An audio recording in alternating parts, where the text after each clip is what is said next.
안녕하세요. 명쾌한 최원장입니다. 오늘은 인간의 뇌의 특성에 대한 이야기를 해보려고 합니다. 어떤 사람은 알러지 치료를 통해서 인생이 바뀌었다는 만큼 탁월한 효과를 보는데 왜 이 사람은 치료가 잘 안 될까? 이런 고민은 제가 진료를 멈추지 않는 한 매일 떠올리는 질문일 것 같은데요. 치료가 잘 안 되는 환자분들에게서 공통적으로 발견되는 뇌의 캐릭터가 있길래 이 주제에 대해서 자세히 설명해보고 싶습니다. 혹시 오늘 내용이 여러분의 캐릭터와 비슷하다면 그렇지 않은 분에 비해서 명쾌한 알러지 치료의 효과가 덜 느껴질 수도 있습니다. 여기 말고 다른 데서 치료하면 되겠지 그러시는데 다른 데 가셔도 거기서도 효과가 잘 난다는 보장이 없고요. 일이 이상하게 잘 안 풀리거나 열심히 노력해봐도 노력한 성과가 잘 나오지 않는다거나 이번 생은 망했다 이런 생각이 자주 들 수도 있습니다. 치료뿐 아니라 인생 전반을 놓고 볼 때 정말 중요한 문제겠죠. 그러니까 내용이 좀 낯설더라도 끝까지 들어보시고 인생을 바꿀 만한 기회를 꼭 잡아보시기 바랍니다. 자, 명쾌한 최원장이 말하는 알러지란 그저 간지럽고 두드러기 나고 재채기 나는 것만 말하는 것이 아닙니다. 인체가 느끼는 불쾌한 과민 반응을 총망라해서 말하는 것입니다. 어떤 것에 알러지 반응이 일어날지 괜찮을지는 이것을 먹거나 만지기 전에 이미 결정되어 있습니다. 처음 먹거나 접한 물질에 대해서 뇌가 판단하는 것은 아주 짧은 시간 내에 정해지고요. 좋다 혹은 싫다, yes or no 두 가지 반응 중에 하나입니다. 중간은 없어요. 마치 컴퓨터 프로그램이 0과 1의 조합이듯이 전기 배선도 전류가 흐르냐 안 흐르냐 온 오프의 조합이듯이 우리 뇌도 마찬가지입니다.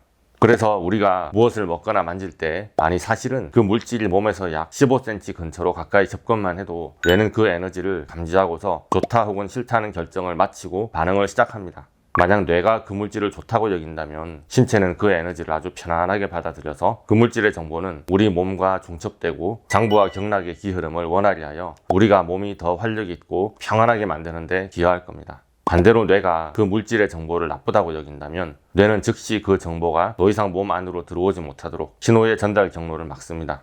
그 에너지와 많이 접촉하는 경락의 기흐름을 막아버리는 거죠. 즉, 기에너지의 막힘 현상은 우리의 뇌가 생존을 위해서 취하는 전략입니다. 이렇게 경락의 기흐름을 막아서 신체적, 정신적으로 불쾌한 과민 반응을 일으켜야 본능적으로 먹거나 만지지 않고 피하게 되니까요. 이것이 바로 알러지 반응의 본질입니다. 그런데 원래는 그 물질의 위협이 사라지면 경락의 막힘이 해소되고 기순환이 정상으로 돌아와야 합니다. 그러나 여러분은 신체적 정신적 불편감이 어떤 음식이나 물질 때문에 발생할 수도 있다는 생각을 전혀 안 하시기 때문에 몸에 안 맞는데도 계속 만지고 계속 먹게 되니 기순환이 막힌 것이 해소되지 않고 그 상태가 장기간 지속됩니다. 그러면 기흐름이 막힌 경락에 주요 장부의 기능이 저하되면서 점차 상태가 악화되어 질병으로 진단받게 됩니다. 그래서 제가 여러분의 원인불명 난치성 질환은 다 알러지 때문입니다 라고 말씀드리고 있죠. 그런데 어떤 물질에 대해서 뇌가 좋다 싫다를 잘 판단하는 것이 아주 중요하겠죠. 좋은 물질인데 나쁘다고 여기게 되면 인체의 각종 오류 반응을 양산하게 되니까요. 그런데 뇌는 합리적으로 판단하는 게 아니라 오히려 감정에 기반해서 결정합니다. 그걸 먹을 때마다 우연치 않게도 기분이 나빴으면 그 음식은 나쁜 음식이고요. 그걸 먹을 때마다 상황이 좋고 행복했으면 그 음식은 좋은 음식입니다. 그리고 뇌는 좋다 싫다를 한번 결정하면 웬만하면 판단을 바꾸지 않습니다. 한번 괜찮으면 계속 괜찮고요. 한번 싫으면 다음에도 계속 싫습니다. 내가 좋아하기 때문에 나쁜 것도 좋게 여겨질 수 있고 내가 싫어하기 때문에 좋은 것인데도 뇌에 나쁘게 기록될 수 있습니다. 그만큼 뇌의 오류가 심한데 그것에 감정이 지대한 영향을 미치는 겁니다. 자, 그런데 뇌의 판단이 간혹 뒤집어지는 경우가 있습니다. 그런데 좋았던 게 나빠지는 것과 나빴던 게 좋아지는 것 어느 쪽이 쉬울까요?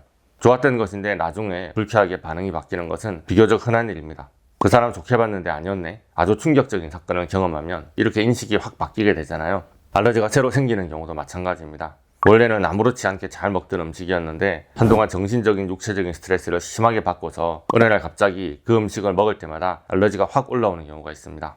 그 음식의 정보와 스트레스 상황이 뇌에 같이 얽혀서 나쁘다고 저장돼 버린 겁니다. 뇌의 판단이 나쁜 쪽으로 뒤집혀 버린 거죠. 그런데 반대의 상황은 어떨까요? 예전에는 나빴는데 지금은 좋다? 아이고, 이것은 좋았던 것이 나빠지는 것보단 훨씬 어렵습니다. 만약에 여러분이 저를 나쁘게 여기시는데 그 생각을 반대로 뒤집으려면 나쁜 것을 덮어버릴 만한 좋은 기억을 수십 배, 수백 배로 들이부어야 할 겁니다. 그런데 제가 무슨 슈퍼히어로도 아니고 어떻게 단번에 수백 배로 좋은 기억을 드릴 수 있겠습니까?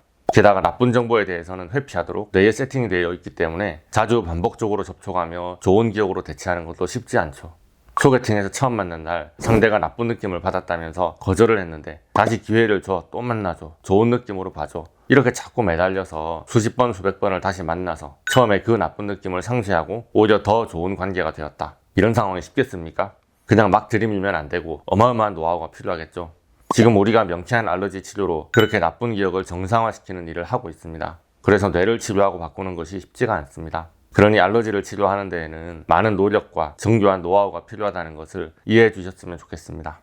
아니 원장님, 예전에는 명쾌한 알러지 치료가 이렇게 탁월하다고 그러시더니 이제는 왜 치료가 어렵다고 말을 또 바꾸세요? 이렇게 질문하실 수도 있는데요. 그 얘기는 수십 년 동안 나빠지기만 하는 질환인데 원인 물질을 찾아내서 예민하지 않게 만드는 명쾌한 알러지 치료 방식이 스테로이드 먹는 것보다 훨씬 치료가 잘 된다고 말씀드린 것이고요. 지금 이 이야기는 뇌에 나쁜 기억이 세팅되는 것은 쉽지만 좋게 세팅을 돌려놓는 것은 참 어렵다는 이야기를 한 것입니다.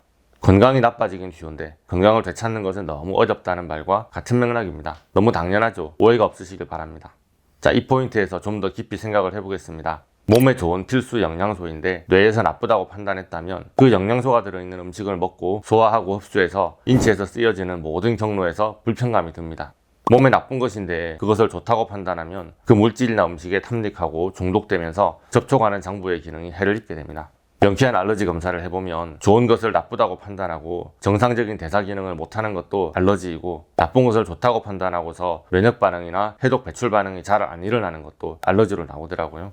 그래서 이런 물질들에 대해서 명쾌한 알러지 치료를 진행하면 좋은 물질은 잘 흡수돼서 인체에서 제 기능을 잘하게 되고 나쁜 물질은 면역계가 빨리 대응해서 파괴해버리거나 빨리 해독하고 배출하게 됩니다. 명쾌한 알러지 치료는 결국 뇌의 오류 반응을 교정하는 것이고 각종의 물질에 대한 인식관을 정상화하는 과정인 것입니다. 자, 이제 오늘의 논점에 대해서 고민해 보겠습니다. 저는 명쾌한 알러지 치료를 오랜 시간 해오면서 쉽게 알러지 치료가 잘 되는 분들도 많이 만났지만 그 반대로 알러지 치료가 정말 잘 안 되는 분들도 많이 만났습니다. 알러지 치료를 인식관을 정상화시키는 과정이라고 본다면 그 과정이 잘 진행될 만한 전제 조건이 뭘까요? 정상이라는 것이 무엇인가? 그것을 판단하는 초기 세팅값이 정상적이어야 이것이 좋은 것이구나, 이것은 나쁜 것이구나 뇌가 판단하는데 오류가 덜하지 않겠습니까? 좋은 것을 좋게 여기는 게 정상이고 나쁜 것을 나쁘게 여기는 것이 정상입니다. 그런데 좋은 게 좋은 게 아닌 분이 계시고 나쁜 것을 나쁘다고 여기지 않는 분이 계십니다. 정상이라는 기준이 평균점에서 심하게 벗어난 경우에는 뇌의 판단 축이 망가진 느낌이 들었습니다. 그런 경우에는 알러지 치료가 많이 힘들거나 다른 사람에 비해서 그 효과가 더디게 나타났습니다. 음식 알러지는 별 상관이 없었고요. 생각이나 감정, 가치관에 대한 심리 상태가 치료에 미치는 영향이 컸어요. 무슨 말인지 모르겠으니까 예를 들어 볼게요. 불안감에 과민 반응이 너무 병적으로 심한 분들이 계십니다. 의학적으로는 불안장애로 진단을 할 텐데요. 명쾌한 체원장 눈으로 볼 때는 불안감, 엔자이어티 알러지입니다. 그런데 반면에 불안감을 즐기면서 불안한 상황을 매일 곱씹는 분들이 계십니다. 이것도 불안감 알러지입니다. 그런데 이런 양방향의 알러지 중에서 어떤 것이 더 치료가 잘 될까요? 불안장애 캐릭터가 훨씬 치료가 쉽습니다. 왜요? 불안한 게 불안하다는 건 당연한 거니까요. 그 감정이 마이너스 에너지로 몸을 갉아먹는 것만 방어를 해주면 되거든요. 불안감이 너무 과해. 진정해. 괜찮아. 아무 일 없어. 이 정도로 뇌의 인식을 바꿔주는 것은 쉽습니다. 그런데 불안한 게 좋다고 하시는 분들은 정상에서 많이 벗어났어요. 저는 불안한 게 좋아요. 불안하지 않은 나는 내가 아닌 것 같아요. 하시는 분들께 평생 불안감을 옆구리에 끼고 불안에 시달리며 사는 것은 정상이 아니야. 이렇게 뇌의 인식을 바꾸는 것은 알러지 치료뿐만 아니라 인지 치료까지 필요합니다. 이런 캐릭터는 치료가 훨씬 어렵습니다. 불안뿐 아니라 공포, 두려움, 슬픔, 분노, 좌절, 미움, 복수 이런 부정적인 감정을 좋게 느끼는 것은 건강에 있어서 위험한 신호로 보입니다. 부정적인 감정을 좋아한다. 이런 표현에 당황스러우신가요? 어린아이들이 사탕을 손에 꼭 쥐고 안 뺏기려고 붙들고 있는 것은 사탕을 좋아한다는 뜻이죠. 마찬가지로 여러분들이 부정적인 감정을 해소하지 않고 꼭 붙들고 있다는 것은 그런 감정 속에 머물러 있길 좋아한다는 것입니다. 계속 미워하기를 원하고 계속 슬픔에 빠져있고 좌절을 극복하려고 시도하지 않고 복수심을 곱씹는다는 것은 그런 부정적인 감정을 좋아하기 때문에 유지하는 것입니다. 내가 증오를 좋아했던 것이라니 깨닫는 순간 깜짝 놀라서 증오하는 마음을 버려야 되겠다 생각하시면 정상입니다. 그런데 사람을 증오하는 것을 즐기는 분이 계신다니까요. 이런 캐릭터의 환자분은 알러지 치료가 잘 안 되더라 이 말입니다. 긍정적인 감정도 한번 생각해 보겠습니다. 만약 성공, 행복, 사랑, 건강, 부우, 친밀함, 헌신, 자신감, 자존감, 봉사, 협조 이런 종류의 긍정적인 에너지에 알러지가 있다면 어떻게 될까요? 엊그제 감사 알러지를 쇼츠로 올렸는데요. 도대체 감사할 일이 있어야지 감사를 하지. 이런 상황에서 팔자 좋게 감사하다고? 너는 이게 감사할 일로 보이냐? 대책도 없이 감사하다면 문제가 다 해결이 되냐? 이렇게 말씀하시는 분들은 비교적 치료 효과가 안 납니다. 감사 알러지를 제대로 치료해드리기 전까지 잘 치료해줘서 감사하다는 말 한마디 제가 듣기가 어디 쉽겠습니까? 감사 알러지라고 말 참 잘 갖다 붙인다. 돈 버는 재주도 좋아. 사기꾼들 중에 말 못하는 사람이 없더라고. 이렇게 말씀하실 거잖아요. 성공에 알러지가 있으면 성공한 사람들을 보면 온몸에 송충이가 기어가는 것 같아요. 돈 버는 모든 과정이 사기인 것 같아서요. 건강에 알러지가 있다면 건강을 위해서 노력하는 모든 일들이 다 고깝습니다. 뭐 얼마나 더 오래 살겠다고 저렇게 아둥바둥 운동하고 먹거리를 챙기고 병원에 돈을 갖다 바치나 싶어서 우스워 보일 겁니다. 제일 문제가 되는 것은 사랑 알러지입니다. 사람은 사랑하고 사랑받기 위해서 태어난 존재입니다. 그런데 뇌가 사랑을 고통의 원인으로 인식한다면 사람들 간의 친밀함 자체가 위험 신호가 되는 겁니다. 나는 사랑받으면 안 되는 존재이고 사랑받을 가치도 없는 사람이니 자기 자신을 위해서 행하는 어떤 행위도 역겨워집니다. 아예 고립되어서 사람들과의 감정의 교류 없이 자기를 방어하며 회피 성향으로 살게 되기도 하고요. 혹은 나르시스트 같이 자기 감정에만 집중하는 사람 곁에서 역시 나는 사랑받기에 부족해 이러면서 무한대로 자기를 소모시키며 이용당할 수도 있습니다. 행복 알러지도 느낌이 비슷합니다. 행복하거나 좋은 일이 생기면 오히려 불편하고 불쾌하고 불안해집니다. 나는 이렇게 행복할 자격이 없어 하면서 자책감이나 죄의식이 생기고요. 우연한 행복이나 행운을 두려워하기 때문에 노력하고 인내하고 고생스럽게 얻은 것만 정당하다고 느끼면서 기회가 와도 일부러 망치고 행복한 삶을 스스로 튕겨내게 됩니다. 이런 분들도 알러지가 잘 치료되지 않고요. 건강이 회복되고 일 잘 풀릴 것 같다고 하면 뭔가 이상해, 내가 이렇게 행복할 리가 없어, 조금 있으면 뭐가 또 안 좋은 일이 생길 거야 하면서 불행을 찾아다니죠. 불행한 상황이 생기면 이럴 줄 알았어 하면서 그 불행한 상태에 만족하며 안도하게 되죠. 자, 알러지 치료가 잘 안 되는 두 가지 캐릭터에 대해서 알아봤습니다. 긍정적인 감정을 나쁘게 여기던 것과 부정적인 감정을 좋게 여기는 것은 뇌의 판단축을 흔드는 것 같습니다. 알러지 치료를 통해서 뇌의 인식관을 정상화시키는데 나쁜 영향을 끼치고요. 그런데 긍정적인 감정을 나쁘다고 여기는 게 더 안 좋을까요? 부정적인 감정을 좋게 여기는 게 더 안 좋을까요? 둘 다 나쁘지만 저는 좋은 것을 나쁘게 여기는 게 더 최악이라고 생각합니다.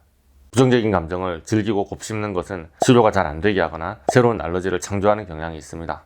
부정적인 감정이 계속 활성화되어 있으니 뇌는 그 나쁜 링크를 버리지 않고, 그러면 치료가 잘 안 된다는 뜻이 됩니다. 그러다 부정적인 링크가 다른 물질과 연결되면 없던 알러지가 새로 생기는 것이고요. 반면에 긍정적인 감정을 나쁘다고 여기는 것은 알러지 치료는 물론이고 인생 자체를 망칩니다. 이런 분들은 뇌의 배선이 복잡하게 꼬여 있어 치료가 어렵고 한 아이템의 알러지 치료가 성공했어도 그 효과를 잘 못 느끼시더라고요. 사람은 사랑받으며 행복하게 살기 위해서 남을 존중하고 서로 도우며 성장해 나가고 인간으로서의 아이덴티티를 찾아 나갑니다. 인생의 참된 진리를 찾기 위해 영성을 추구하고 더 높은 깨달음을 향해 차원을 높여갑니다. 그런데 이렇게 우리의 인생을 끌고 나가는 주체는 뇌입니다. 뇌의 생각과 감정, 판단으로 몸을 움직이고 그 행함이 쌓여서 우리 인생을 만드니까요. 그런데 선과 의에 대한 기준이 없고 사랑에 대한 신뢰도, 절대 진리에 대한 신념도 없이 이 모든 것이 다 사람이 만든 허상에 불과하다, 다 의미 없다 할 것 같다면 내가 무엇을 기준으로 좋다 싫다를 판단하고 인생을 살아나갈 수 있겠습니까? 그냥 나를 기분 좋게 만들어주는 것이 절대 진리이고, 그렇게 살려면 돈이 있어야 한다, 이것 외에는 인생을 이끌 만한 가치관이 없어지죠. 절대적인 판단의 기준이 흔들리고 인생의 방향이 뒤집힙니다. 이것은 정말 인생 전반에 걸친 위험 신호라는 생각이 들어요. 그래서 저는 나쁜 것을 좋게 여기는 것, 좋은 것을 나쁘게 여기는 것 모두 알러지 치료를 경감시키는 안 좋은 요인이지만, 사랑과 믿음, 행복, 존경, 감사 등 긍정적인 감정을 경멸하는 것은 인생에 데미지를 입히는 정말 위험한 신호란 생각이 들었습니다. 자, 오늘 알러지 치료 효과가 안 나는 사람들의 이야기를 해봤습니다. 그래서 오늘의 핵심이 뭘까요? 좋은 것을 좋게 여기는 게 정상이고 나쁜 것을 나쁘게 여기는 것이 정상입니다. 그리고 정상을 정상적으로 만드는 것이 명쾌한 알러지 치료의 핵심입니다. 그런데 너무 재미없고 평범하죠. 반면에 세상에는 너무 자극적인 컨셉이 가득합니다. 말도 안 되는 이야기를 하는데 그렇게 말이 안 되니까 사람들의 시선을 끌고, 그러니까 돈이 됩니다. 선이 선이 아니고 악이 악이 아닌 것 같은 세상입니다. 그러나 우리는 기준을 잡고 살아야죠. 불안과 공포, 분노와 증오, 슬픔과 경멸 등의 나쁜 감정을 당연하다고 여기면서 부추기는 것을 멈춰야 합니다. 반대로 사랑과 행복이 무엇인지, 무엇이 선이고 의인지 내 판단의 방향을 수시로 체크해야 합니다. 내 뇌가 감정에 속고 있는 것이 아닌지 곱씹고 내 생각과 행동이 정상적인 길에서 벗어나지는 않았는지 수시로 확인하면서 체크하세요. 이것이 건강은 물론이고 개인의 인생이 발전하고 성장하는 데 있어 너무나 중요하며 내 가족과 이 사회와 이 세대를 지키는 것이라고 오늘 이렇게 영상을 찍어봤습니다. 아무쪼록 오늘의 영상이 도움이 되셨다면 좋아요, 구독, 알림 설정 부탁드리겠고요. 질문 있으시면 댓글이나 톡톡으로 문의해 주십시오. 감사합니다.